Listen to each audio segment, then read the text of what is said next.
नमस्कार दोस्तों, आपका मेरे YouTube चैनल सनातन त्योहार में स्वागत है। आज मैं आपको बहुत ही प्यारी कहानी सुनाने जा रही हूँ। अगर आपको यह कहानी पसंद आए तो कमेंट बॉक्स में कमेंट करके ज़रूर बताएं। साथ ही आप मेरे चैनल पर नए हैं तो प्लीज़ मेरे चैनल को सब्सक्राइब कीजिए और बेल आइकन पर क्लिक ज़रूर कीजिए, जिससे मेरी वीडियो के नोटिफिकेशन आपको मिलती रहें। अब सुनिए कहानी। एक बार की बात है, एक बूढ़ी औरत रहती थी। वह दुर्गा माँ की बहुत ही बड़ी भक्त थी। वह एक दिन आरती कर रही थी, तब उसका बेटा आया। उसने अपने बेटे से कहा, ले बेटा प्रसाद ले जा। उसके बेटे ने कहा, अरे माँ, पहले से ही मुझे देर हो रही है, आप जल्दी ले आओ। तो बूढ़ी औरत ने कहा, जल्दी का काम शैतान का होता है बेटा, और तू आराम से जाना। तो उसकी बहू बोली, आराम से आप ही रह सकती हो माँ जी, ये आराम से बैठ गए तो घर का खर्चा कैसे चलेगा। आप जल्दी जाइए, माँ जी के पास तो कोई काम नहीं है। वे पूरे दिन माता रानी के सामने घंटी बजाने के सिवाय। फिर उसका बेटा खेत के लिए निकल जाता है। ना तो उसने अपनी पत्नी के गलत व्यवहार पर उसे टोका, ना ही उसकी माँ ने उसे कुछ कहा। बूढ़ी औरत की बहू बहुत चालाक थी और उतनी ही लालची और मतलबी थी।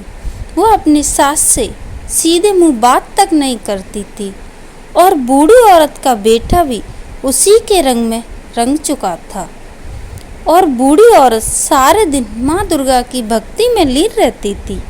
उसे दुनियादारी से कोई मतलब नहीं था, और ना ही उसे अपनी बहू से कोई उम्मीद थी, और ना ही उसे अपने बेटे से कोई शिकायत थी। उसे तो अपनी माँ दुर्गा के साथ के अलावा कुछ नहीं चाहिए था, जो कि उसके पास था।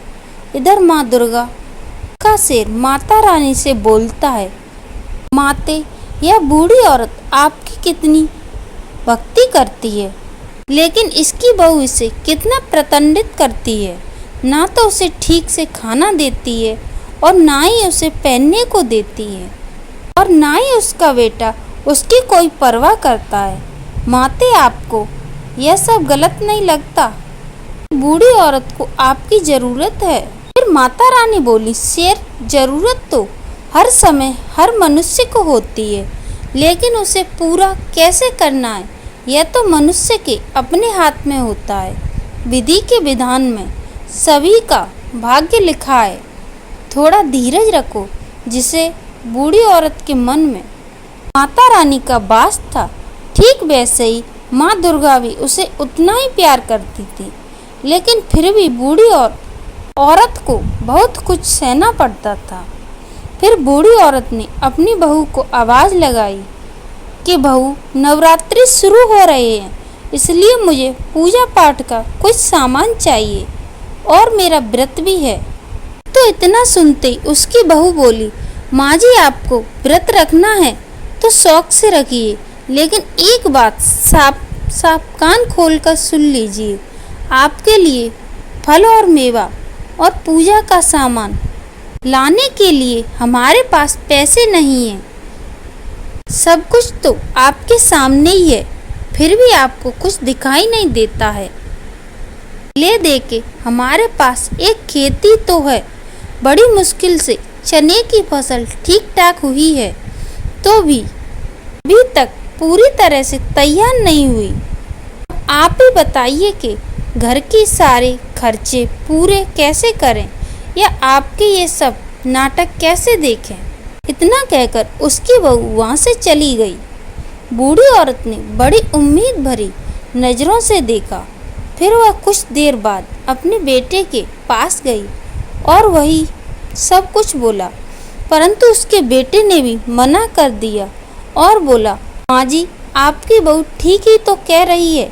वैसे भी तुम्हारा हर दिन माता रानी के नाम से ही शुरू होता है और उन्हीं के नाम से ख़त्म होता है, तो फिर नवरात्रि का व्रत रखने से क्या खास हो जाएगा। हम कहाँ तुम्हारी तबीयत बिगड़ जाएगी। फिर डॉक्टर की फीस और तुम्हारी दवाइयों में फालतू का खर्चा हो जाएगा। यह सब बड़ा भारी पड़ जाएगा। बूढ़ी औरत कुछ न कह सकी, लेकिन वह उदास थी। उसने तो सोचा था कि वह इस नवरात्रि पर माता रानी का दूसरा मंदिर बनवाएगी, लेकिन यहाँ पर तो पूजा का सामान भी नहीं आ रहा था। वह उदास होकर माता रानी के सामने जाकर बोली, माँ, मेरे बच्चों को क्षमा करना, वह अभी नादान है, पर मैं जानती हूँ कि आप अपने भक्त की मदद अवश्य करेंगी। इतना कहकर बूढ़ी औरत फूट फूट कर रोने लगी।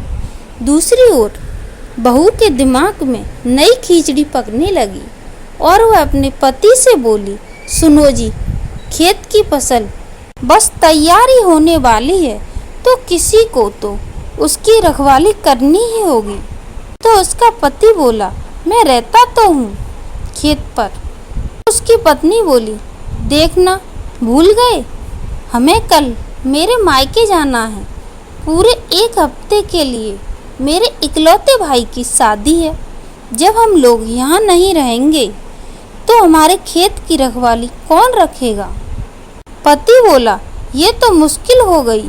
ऐसा करते हैं, तुम अकेली ही चली जाओ शादी में, मैं रुक जाता हूँ अभी। तो उसकी पत्नी बोली, नहीं नहीं, आप नहीं चलोगे तो क्या अच्छा लगेगा? और वैसे भी मैंने शादी की सारी तैयारी कर ली है और मैंने आपके लिए और अपने लिए कपड़े खरीद लिए हैं। ये देखिए, मैंने हर रस्म के अलग अलग कपड़े खरीदे हैं, तो शादी में हमें जाना ही होगा। अरे खेत को कौन देखेगा? तो उसकी पत्नी बोली, माँ जी है ना, वो खेत की रखवाली कर लेंगी। उसका बेटा बोला, हाँ वो कैसे, और वो सारा दिन खेत पर क्या करेंगी? वही जो सारा दिन घर पर करती हैं, वही खेत पर सारा इंतजाम कर देंगे। उनकी माता रानी की मूर्ति वहीं ले जाकर रख देंगे। वैसे भी उनके नवरात्रि का व्रत चल रहे हैं, तो उनके खाने पीने की कोई चिंता नहीं है। जैसे यहाँ रहने वाली थी वैसे ही वहाँ रह लेंगी, साथ में खेत की रखवाली भी हो जाएगी। तो उसका बेटा बोला, यह सब ठीक रहेगा। तो उसकी पत्नी बोली, आप इतना मत सोचो, हमें कल निकलना है, तो आज शाम को माँ जी को खेत पर छोड़ आओ। उसके बेटे ने अपनी माँ जी की मर्जी तक नहीं पूछी और अपनी माँ जी का सामान के साथ खेत पर छोड़ आता है और बोलता है, अच्छा माँ, मैं चलता हूँ, तुम आराम से रहना और हम 1 हफ्ते में लौट आएंगे। हाँ बेटा, तू मेरी चिंता मत कर जा, और तू आराम से जाना और अपनी बहू का भी ख्याल रखना। उसकी माँ जानती थी कि उसकी सारी जिंदगी उस छप्पर के नीचे ही बितानी पड़ेगी, क्योंकि वह अपनी बहू के लिए बोझ थी, जिसे उसने खेत की रखवाली के बहाने उतार दिया था। इस सब के बाद भी बूढ़ी औरत दुखी नहीं थी, क्योंकि उसकी माता रानी भी उसके साथ थी। माता रानी शेर से बोली, कितने दिन हो गए धरती पर घूमने नहीं गए।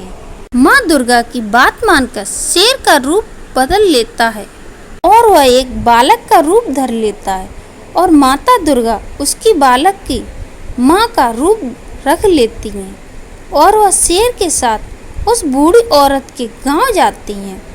चलते चलते वह दोनों बूढ़ी माँ के खेत पर रुकती है, जहाँ बूढ़ी औरत माता रानी की भक्ति में लीन थी।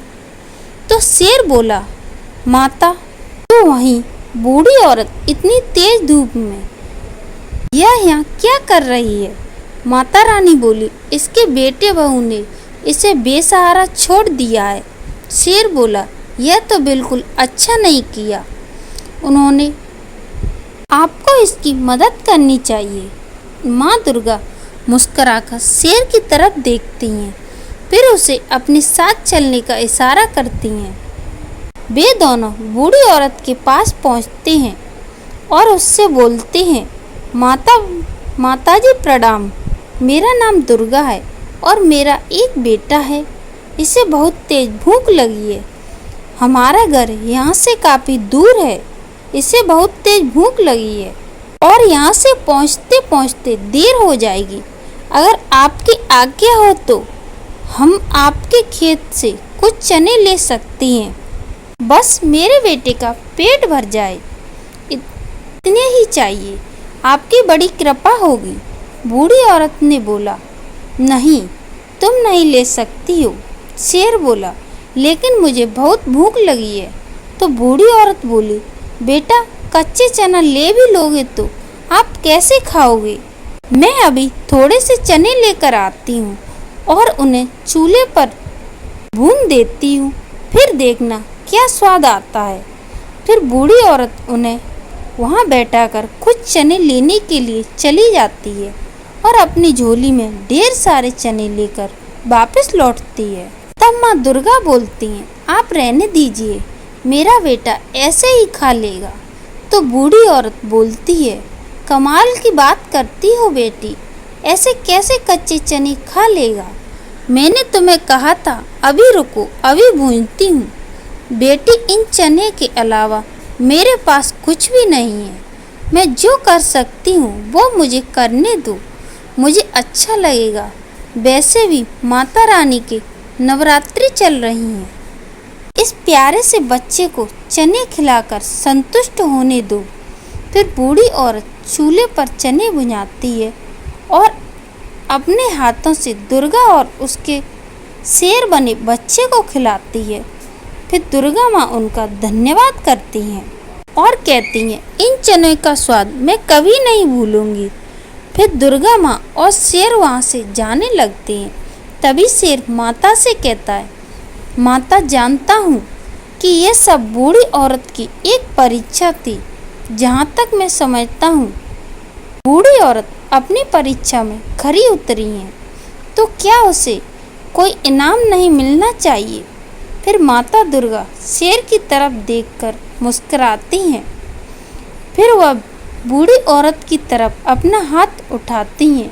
फिर उनके आशीर्वाद से बूढ़ी औरत सोने की बन जाती है। अब वह इंसान नहीं, चलती फिरती सोने की थी। हैरानी की बात यह थी कि उसे इस चीज़ का आभास भी नहीं था। इसके बाद बूढ़ी औरत को जिसने देखा वह अचंभे में पड़ गया। अब तो सारा गांव बूढ़ी औरत को रखने के लिए तैयार था, यहाँ तक कि उसकी बहू भी। वह बोली, माँ जी चलिए हमारे साथ, अब आपको यहाँ रहने की कोई ज़रूरत नहीं है, मैं आपकी खूब सेवा करूँगी। बूढ़ी औरत बोली, नहीं बहू, तुम्हें परेशान होने की कोई ज़रूरत नहीं है, अब तो पूरा गांव मुझे रखने के लिए तैयार है। बहू बोली, ऐसे कैसे, आप किसी के साथ चली जाओगी? माँ जी, हम आपके सगे हैं, हमसे ज़्यादा प्यार कौन करेगा? भला वैसे भी माँ जी, सबको आपसे सोना चाहिए, आपकी तो यहाँ किसी को नहीं पड़ी। बूढ़ी औरत बोली, हाँ बहू, तुम्हारी यह बात बिल्कुल सच है, इसलिए मैंने तय किया है कि मैं किसी के साथ नहीं जाऊंगी, अपनी माता रानी के साथ यहीं रहूंगी हमेशा के लिए। नहीं माँ जी, मैंने कहा ना, आप मेरे साथ चलिए, अपने घर चलिए, हम आपके लिए माता रानी का नया मंदिर बनवाएंगे। आप सारा दिन माता रानी की पूजा करना। अब से हम हर नवरात्रि में माता रानी के नाम का जागरण करेंगे। बूढ़ी औरत बोली, नहीं बहू, इस सब की कोई ज़रूरत नहीं है। बूढ़ी औरत माता रानी के चरणों में अपना सिर रखती है और उसी क्षण प्राण त्याग देती है। ऐसा लग रहा था कि मानो उसे माता रानी के चरणों में ही मोक्ष प्राप्त कर लिया था। उसे जो चाहिए था उसे वह मिल गया, लेकिन बहू को कुछ नहीं मिला। लेकिन बहू को न तो वह सोने की थी और ना ही वह किसी काम की थी, और बूढ़ी औरत अपने प्राण त्याग कर मोक्ष की प्राप्ति करती है। धन्यवाद दोस्तों।